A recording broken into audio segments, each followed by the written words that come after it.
Postal ballot নিয়ে জনমনে সংশয় দেখা দিয়েছে। পোস্টাল ব্যালট করার আগে রাজনৈতিক দলগুলোর সাথে আলাপ করা হয়নি। কি পারমিটেশন অ্যান্ড কম্পিটিশনের মাধ্যমে এখানে একটি ইঞ্জিনিয়ারিংয়ের গন্ধ আমরা পাচ্ছি। আমাদের বেশ কয়েকটা আপিল শুনানি হয়েছে, এর মধ্যে দুটি আপিল গ্রহণ হয়েছে। মাহমুদুল হক মনি, শেরপুর 1, ওনার নমিনেশনটি গ্রহণ হয়েছে, আপিলটি মঞ্জুর হয়েছে। মোহাম্মদ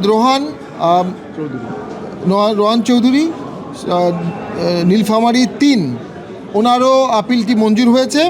মোস্তফা জাহাঙ্গীর, খুলনা 5, ওনার আপিলটি নামঞ্জুর হয়েছিল। উনি হাইকোর্টে রিট পিটিশন করেছিলেন।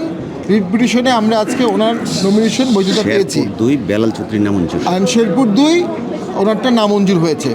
তো আজকে আপিল শুনানির শেষ দিন। আমরা এখন পর্যন্ত আপিলে প্রায় 38টি প্রায় 38টি আপিল মঞ্জুর হয়েছে এবং হাইকোর্ট থেকে আমরা এখন পর্যন্ত 4টি প্রার্থীর বৈধতা হাইকোর্ট থেকে পেয়েছি। তো আমরা মনে করি খুব কষ্টসাধ্য একটি কাজ নির্বাচন কমিশন করেছে। 600-র উপরে আপিল শুনেছে, রায় রেখেছে এবং অত্যন্ত সফটভাবে লিনিয়েন্সির সাথে দেখেছে।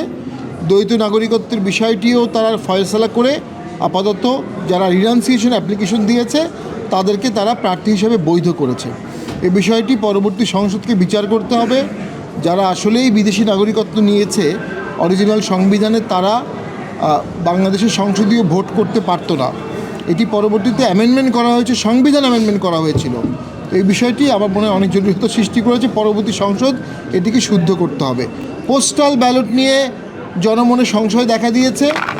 কোন দৈব প্রক্রিয়ায় আলাদিনের চেরাগের মাধ্যমে পোস্টাল ব্যালটের এক কোণায় সুবিধাজনক অবস্থানে দাঁড়িপাল্লা, কলি এবং ইসলামী ঐক্যজোটের মার্কা কি হাতপাখা 3টি একজোটে ছিল।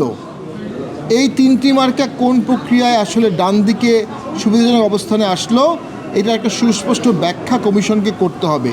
পদ্মা সেতু, মেট্রো রেল এবং এলিভেটেড এক্সপ্রেসওয়ে নির্মাণের গর্বিত অংশীদার বসুন্ধরা সিমেন্ট। পোস্টাল ব্যালট করার আগে রাজনৈতিক দলগুলোর সাথে আলাপ করা হয়নি। কি পারমিটেশন অ্যান্ড কম্পিটিশনের মাধ্যমে এখানে একটি ইঞ্জিনিয়ারিংয়ের গন্ধ আমরা পাচ্ছি। পোস্টারটা একটু বড় করলেই ওই উপরের মার্কা নিচে চলে আসতো, পোস্টার একটু ছোট করলেই উপরের মার্কা পরের মাথায় চলে যেত। এমনভাবে করা হয়েছে যেন এই 3টি মার্কা সুবিধাজনক অবস্থানে থাকে।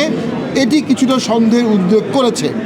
পাশাপাশি আমাদের একজন অত্যন্ত জনপ্রিয় প্রার্থী গোলাম কিবরিয়া টিপু, বীর মুক্তিযোদ্ধা, 3 বারের সংসদ সদস্য, উনি জেলখানা থেকে নমিনেশন দিয়েছেন।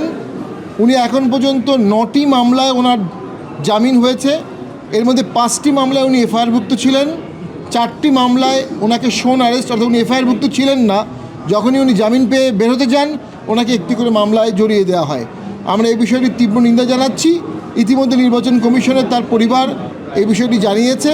আমার বিশ্বাস এই তফসিল পিরিয়ডে কাউকে অ্যারেস্ট না করা এবং প্রার্থীদেরকে জামিন দেয়া এটি স্বতঃসিদ্ধ একটি আইনের ধারা। এই ধারাটি অবশ্যই অবলম্বন করা উচিত।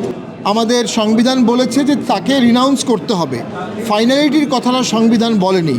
অর্থাৎ যারা আবেদনপত্র দেওয়া হয়েছে প্রাথমিকভাবে ধরে নেওয়া হচ্ছে তারা ইররিভার্সিবল আবেদন দিয়েছে, ইররিভোকেবল আবেদন দিয়েছে, তারা আর ফেরত চাবে না। এরপরে যদি তারা নাগরিকত্ব রেখে দেয়, পরে রিট অফ কিওরেন্টো করে তাদের কোয়ালিফিকেশন অথবা তাদের এই হোল্ডিং দ্য অফিস এটাকে চ্যালেঞ্জ করার সুযোগ রয়ে যাচ্ছে।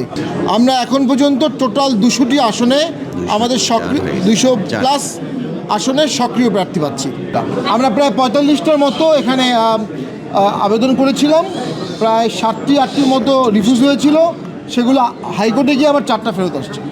পোস্টাল ব্যালট নিয়ে তাদের যে কনফিউশনটা, এটা ক্ষোভ হওয়াটা স্বাভাবিক। তবে তফসিল পিরিয়ডে যদি এইভাবে নির্বাচন কমিশন ঘেরাও থাকে তাহলে আসলে ডিসি অফিসগুলো কিভাবে থাকবে, পিওনো অফিসগুলো কিভাবে থাকবে, এআরওর অফিসগুলো কিভাবে থাকবে, ডকেট কিভাবে থাকবে, ব্যালট কিভাবে থাকবে, কে নিরাপত্তা দিবে? আমরা আশঙ্কা করছি একটা জোরজার মুল্লুকতার মার্কা ভোট হতে পারে। যে আসনে শক্তিশালী, যে কেন্দ্রে শক্তিশালী, যে ইউনিয়নে শক্তিশালী, সে সেখানে একচেটিয়া ভোট করে নেবে এবং প্রশাসন এই বিষয়ে কোনো বাধা দিবে না। এরকম একটি আশঙ্কা আমরা করছি। ওই যে বলেছিলাম মব শুরু হয়েছিল, সেই মব এখন ভোট কেন্দ্রে ঢুকে পড়তে পারে। সেই মব রিটার্নিং কর্মকর্তার অফিসেও ছিল, সেই মব নির্বাচন কমিশনেও ছিল।